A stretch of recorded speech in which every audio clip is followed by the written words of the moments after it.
Ar-Rahman. Iyyaka na'budu Shiratal ladzina an'amta 'alaihim.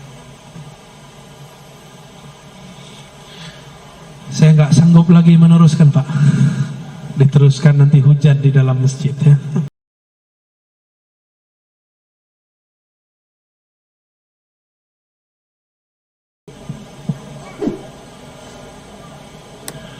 Assalamualaikum warahmatullahi wabarakatuh.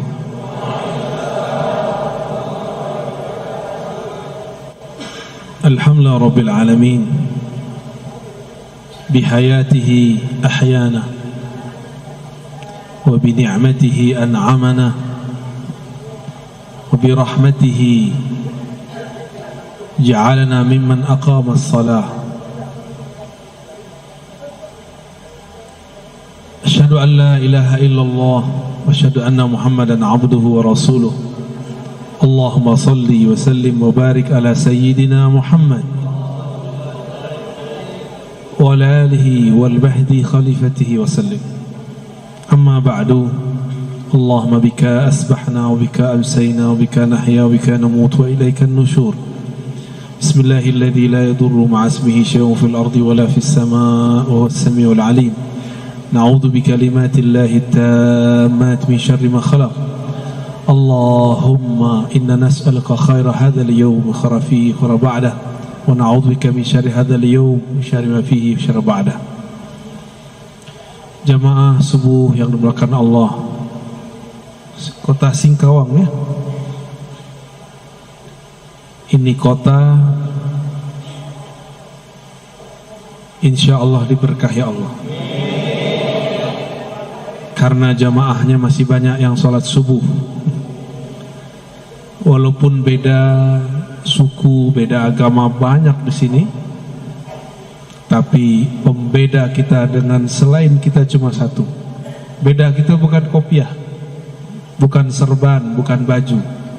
Perbedaannya kita bangun lebih awal dari dia. Kita bangun lebih awal daripada dia.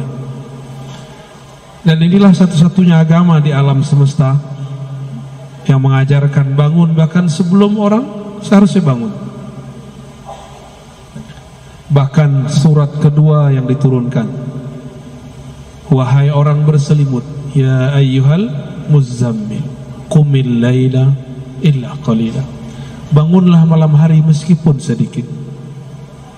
Kalau oleh kata dokter kurang tidur kurang sehat badan, tapi kalau ahli rohani, jika mengurangi tidur dengan cara yang tepat, latihan yang tepat, lalu mengisinya dengan nama-nama Allah, ma'rifatullah, maka justru rohaninya tambah kuat, badannya memiliki kekuatan berlipat-lipat ya, kalau sudah terlatih dengan cara yang baik ya. Kalau enggak, nanti malam tadi tahajud, siang nanti ngomong, saya capek. Kenapa? Malam tadi tahajud jam 2. Enggak pakai caranya, enggak ada tekniknya. Segala sesuatu ada ilmunya. Jangan beramal dengan nafsu. Beramal itu justru untuk mengendalikan nafsu. Bapak Ibu yang bukan Allah, semoga majlis subuh ini betul-betul diberkahi oleh Allah Subhanahu wa ta'ala. Mau bahas tentang apa? Akidah, fikih, tasawuf. Torikoh, mau torikoh yang mana? Torikoh akhir zaman ya. Suatu kali saya datang ke suatu tempat. Dalam tanya jawab ada yang bertanya. Apa pertanyaannya? Apakah kita dapat cinta Allah dengan berzikir, dapat cinta Rasulullah dengan bersolawat? Saya lihat yang bertanya masih kecil, tapi pertanyaannya seperti orang yang sudah sedewasa.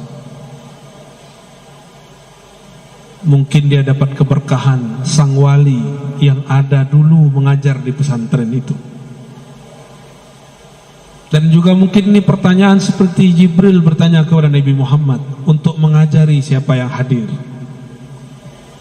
Atau mungkin yang lain. Wallahu a'lam bis-shawab. Yang pasti pertanyaannya, apakah dengan zikir kita jadi cinta Allah? Allah jadi cinta kita? Apakah dengan salawat kita dapat cinta Rasulullah? Lalu dengan izin Allah dan nikmat Allah saya menjawab, cinta Allah dulu baru berzikir, cinta Rasulullah dulu baru bersalawat. Dari mana dalilnya? Dalilnya dari Quran, surat Muhammad sallallahu alaihi wasallam ayat 19. Fa'lam annahu la ilaha illallah. Fa'lam dulu. Al-Imam Al-Bukhari menerjemahkan kata fa'lam, al-ilmu qabla al-qawli wal-amal. Berilmu dulu baru katakan dan amalkan. Jangan dibalik. Beramal dulu baru berilmu, itu tidak tepat. Maka fa'lam, pelajari dulu siapa yang engkau sebut, baru sebut namanya. Maka ringanlah menyebut namanya. Mau 1000, 2000, 3000, 5000, 10.000, 70.000, ringan. Tapi kalau belum kenal namanya, 33 pun terasa berat. Kalau sudah cinta, jangankan duit 50.000. Kalau kita punya 5M pun kita kasih. Tapi kalau belum kenal nih, traktir 5.000 pun kita berat. Benar. Itu baru makhluk, apalagi Khalik. Kalau belum kenal, ada orang telepon kita, bang jemput aku bang, malam hari, kita nggak kenal. Apa kita jawab? Siapa kau? Tapi kalau sudah kenal suaranya, ada Pak Adinda, maka kita jemput dia kalau kita sudah kenal. Karena kenal pasti cinta. Udah cinta baru berkata-kata dan beramal. Itulah makna daripada surat Muhammad ayat 19. Sayyidina Abu Bakar As-Siddiq setiap kali menyebut nama Allah, badannya langsung bergetar. Dia tidak sanggup mengeraskan suaranya. Maka dikenallah Sayyidina Abu Bakar As-Siddiq, zikirnya lembut. Dalam bahasa Arab, az-zikr al-khafi atau sirri, zikir yang yang lembut. Karena dia kenal siapa yang dia sebut. Tapi Abu Bakar ditanya, apa yang disebut ma'rifat, mengenal Allah? Jawaban beliau, ketika engkau mengaku, semakin mengenalnya, semakin engkau mengaku bahwa pengetahuanmu tidak ada apa-apanya. Ini baru faham tauhid, pembagian sekian, baru faham sifat 20, sudah merasa alim. Itu belum. Bahkan satu huruf pun itu ada nama, ada makna di dalamnya. Kita baca al-lafaz Allah, alif di situ sudah ada maknanya.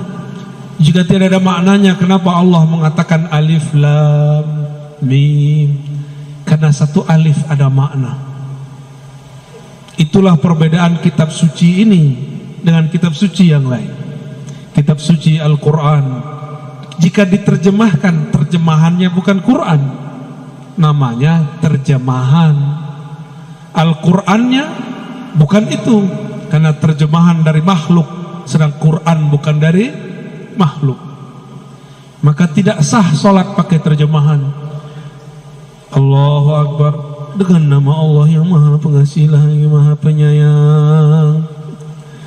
Segala puji milik Allah Rabbul Alamin, pencipta alam semesta. Enggak sah. Salatnya langsung batil. Ya. Itu salatnya langsung batil. Al-Qur'an turun dari sananya sudah bahasa Arab. Maka dapat dipastikan enggak usah pakai hadis palsu. Bahasa langit bahasa Lauh Mahfuz, bahasa surga, bahasa para malaikat, itu bahasa Arab yang murni. Cukup ini. Bahkan Allah pun berkalam-kalam dengan hambanya dengan bahasa Arab. Dalilnya apa? Allah turunkan di arasnya surat Al-Fatihah. Jadi salah satu oleh-oleh Nabi ketika beliau diangkat Mi'raj, Allah langsung turunkan surah Al-Fatihah. Dialog Nabi dengan Allah. Bismillahirrahmanirrahim, itu pembuka. Sayyidina Nabi SAW membuka lagi, Alhamdulillahi Rabbil Alamin. Allah jawab, Hamidani abdi, hambaku telah memuji-mujiku. Setelah Alhamdulillah apa? Ya, bangun bertidur nih. Ar-Rahmanir Rahim. Apa kata Allah? Asna alayya abdi, hambaku sangat banyak memujiku. Maliki yaumiddin, sama Allah juga jawab begitu. Wali abdi ma sa'al, Allah tambahkan, apa yang dia minta aku pasti kasih.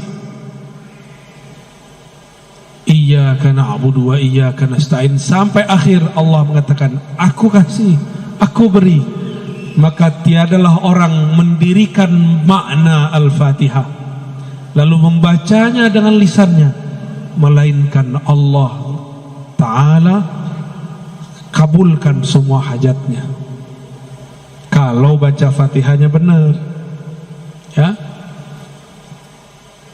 Kalau baca Fatihahnya, saya sudah baca Fatihah kok nggak sampai-sampai, berarti Fatihahnya belum dialog dengan Allah Subhanahu wa Ta'ala.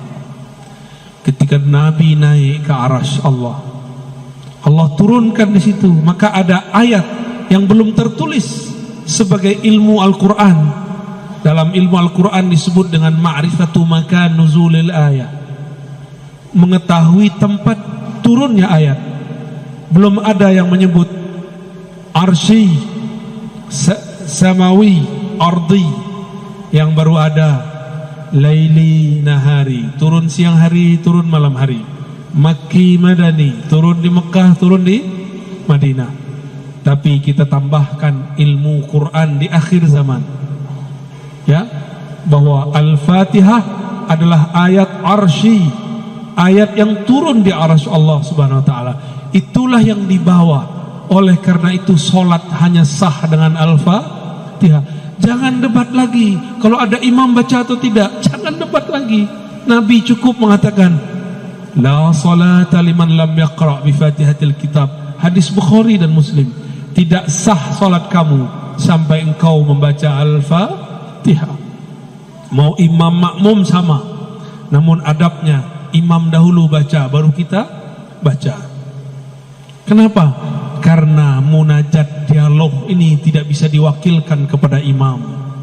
Meskipun ahli fikih bilang bahwa kalau imam baca cukup bagi makmum, betul, itu jaminan.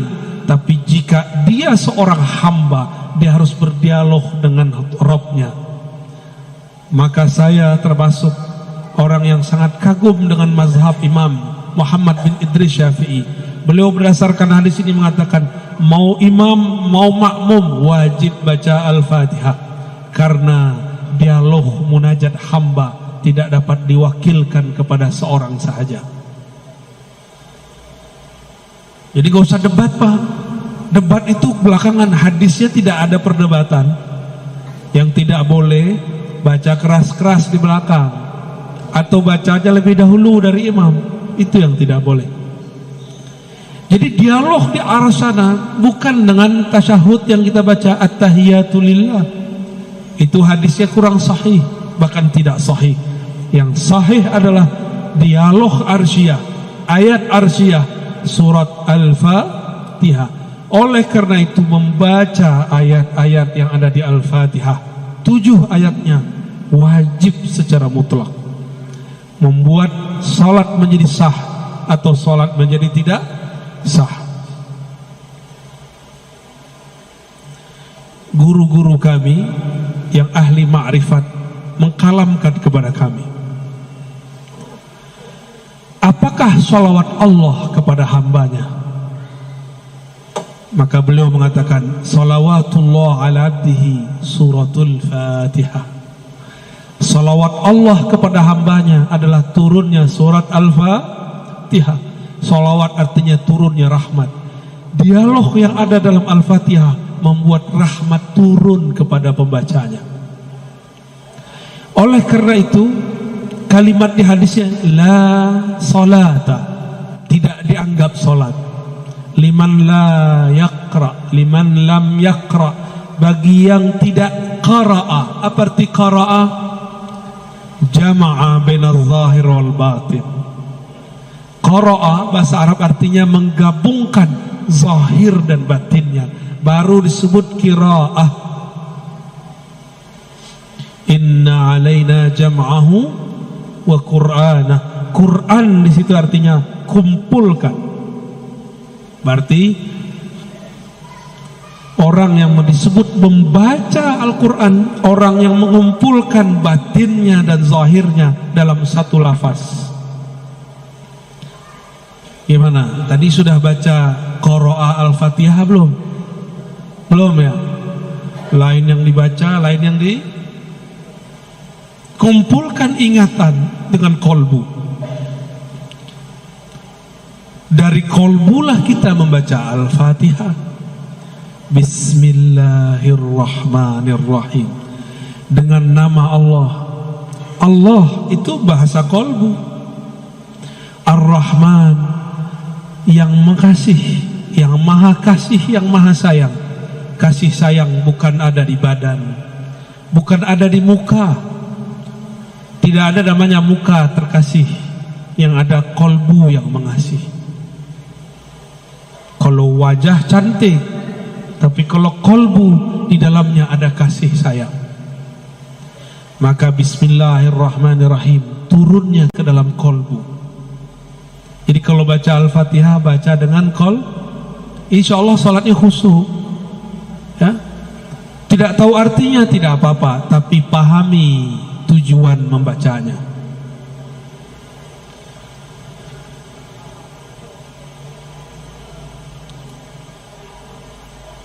Lalu kembali ke pertanyaan yang tadi. Saya menjawab dengan apa tadi? Sebelum engkau zikir, cintalah kepada Allah. Sebelum engkau solawat, cintalah kepada Rasulullah. Nah, tadi itu zikir, sekarang Rasul Sallallahu Alaihi Wasallam. Jika benar kita rindu Rasulullah Sallallahu Alaihi Wasallam, pasti disebut namanya mata berlinang. Jika disebut namanya dada kita bergetar. Jika benar cinta kepada baginda Rasul Sallallahu Alaihi Wasallam, karena setiap kekasih pasti rindu kepada kekasihnya. Tapi menjeritlah kepada Allah, ya Allah, betapa kerasnya hatiku disebut nama kekasihku, kekasih engkau, kekasih alam semesta, Habibullah, Habibur Rahman, tapi hati kami tidak juga bergetar. Maka istighfar kita bukan istighfar dari dosa fisik semata. Kita pun istighfar, ya Allah, ternyata hatiku, jiwaku, ruhku tidak kenal kepada Bapak ruhku, baginda Rasul Sallallahu Alaihi Wasallam. Apa yang mesti kita kenali dari Rasulullah Sallallahu Alaihi Wasallam? Beliau mengatakan, Ana Muhammad, aku nama jasadku Muhammad. Ana Ahmad, aku ruhku bernama Ahmad. Ana Aqib, aku tugas kerasulanku, kenabianku Aqib, penutup semua rasul dan nabi. Ana Mahi, aku pembawa syariat risalah, menghapus semua risalah terdahulu. Beliau menyebutkan hanya beberapa sifatnya, beberapa namanya. Maka sebanyak apa kita kenal namanya, sebanyak itulah kita kenal baginda Rasul Sallallahu Alaihi Wasallam. Tapi dari semua nama itu yang paling inti adalah Muhammad Habibullah, Ahmad Ruhullah. Nabi Muhammad itu Habibullah, ruhnya adalah hembusan dari Allah. Dari hembusan itulah ruh kita ada. Itulah makna ayat, setelah aku ciptakan tubuh, nafakhtu fihi min ruhi, aku tiupkan ke dalam tubuh itu rohku, Ruhullah Ahmad. Maka sumber ruh yang ada dalam diri ini bersumber dari ruh Ahmad. Maka kita ini adalah pecahan daripada ruh Ahmad. Kalau ruh ini bersumber dari Ahmad, tubuh ini bersumber dari ibu, maka kita sebut ibu kita ibu karena badan ini keluar dari badannya. Ruh kita keluar dari ruh Ahmad. Maka ulama kita ahli ma'rifat memberi istilah Ahmad Ummul Arwah, Ahmad Ummur Ruh. Ahmad adalah ibunya sekalian ruh. Jadi kalau berselawat katakan Assalamu alayka ya Sayyidana Ahmad, ya Ummar Ruhina, ya Umma Arwahina. Salam atas engkau wahai Sayyidina Ahmad, dari engkaulah ruh kami bersumber, engkaulah induk daripada ruh kami. Assalamu alayka ya Rasulullah, ya Abal Arwah. Salam atas engkau wahai ayahanda ruhaniku, terimalah aku menjadi anakmu. Kita ini anak-anak Rasulullah sallallahu alaihi wasallam. Inilah rahasianya kenapa Rasul sallallahu alaihi wasallam ketika dilempar oleh orang Taif tidak balas dengan doa kualat. Beda dengan Nabi Nuh, beda dengan nabi-nabi terdahulu. Mereka lelah mengatakan, ya Allah hancurkan saja umatku. Tapi lain dengan Rasulullah, beliau memandang semuanya anak-anakku, semuanya anak ruhku. Mungkinkah ayah rohani, ibu rohani mendoakan kehancuran bagi anak-anaknya? Tidak mungkin. Itu mungkin ayah ibu lagi lupa diri.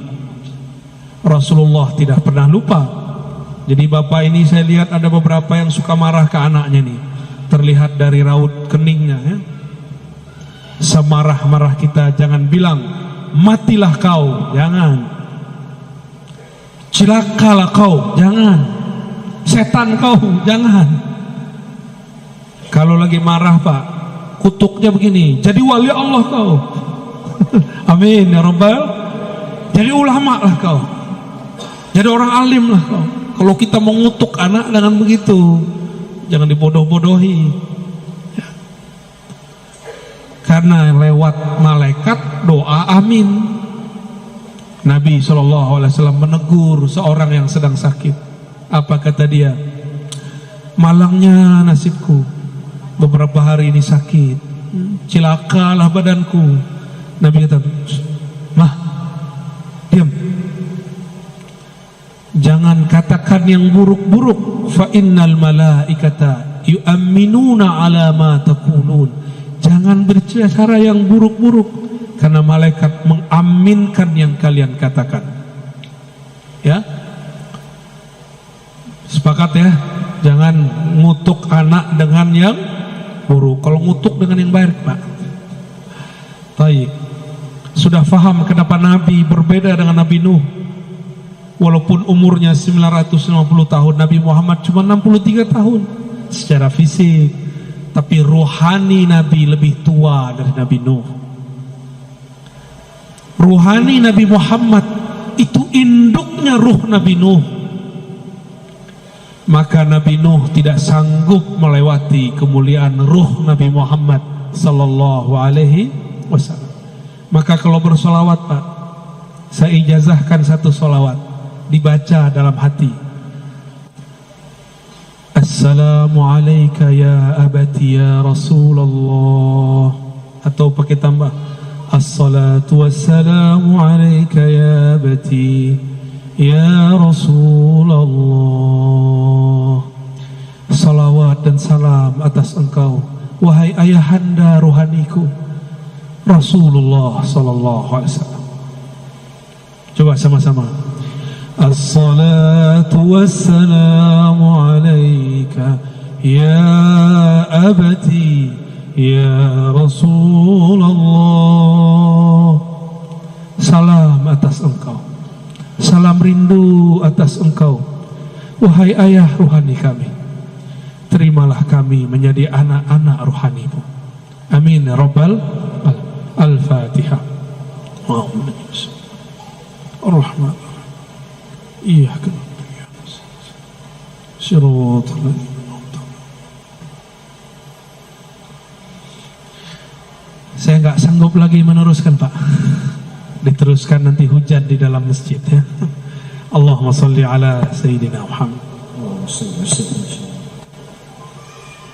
Ya, dipersilakan bagi yang ingin bertanya, satu orang dulu.